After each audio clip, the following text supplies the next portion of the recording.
Salom obunachilar, bugun bu mening birinchi videoyim. Bilaman, hamma narsani bilaman, ammo sizlar juda ham ko'p Ender Dragonni shunaqa Minecraftda qanday tushuntirsam ekan.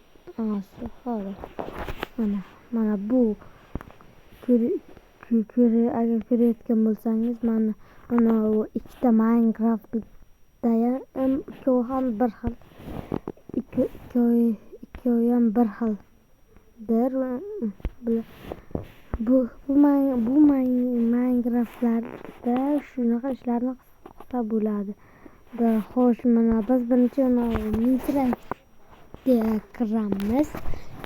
Sizlar juda oson sevdiğini yozib ketaman. O'tkaz kim tanlaymiz? Oson bitta ismini yozamiz.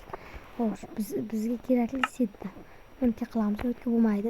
Mana bitta tugmacha bosdim mana bu yerda mana ko'rayotganingizdek mana bu joyini ko'rasiz. Bu set.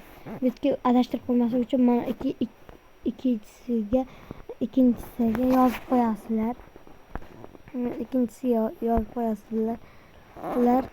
Xo'sh, birinchisiga kichkina bilan mi deb yozamiz. Keyin birdan kreativ bo'lishimiz kerak. To'g'risini bosamiz. Ko'rganlar qishloq topamiz.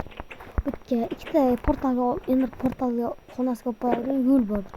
Men oson qilish uchun mana bitta quduqdan tushib qazib ketaverasizlar, endi portal xonasi chiqadi. Keyin yana bitta yo'l bor. Men u yerda qildim. Mana blokni olasizlar. Buni bitta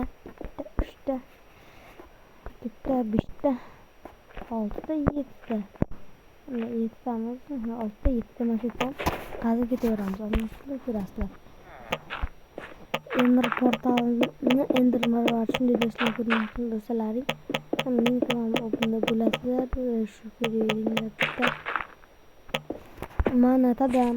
Hatto bu yerda yo'q narsa ko'rayotgan Ender Marvar bitta va ikkinchisini ham paydo bo'ldi. Ko'ryapsizlarmi? Mana ko'ryapsizlar. Mayli. Ko'rayotganlaringizda set nomi Mimi set nimaligini bilish uchun qolgan videolarimni tomosha qiling.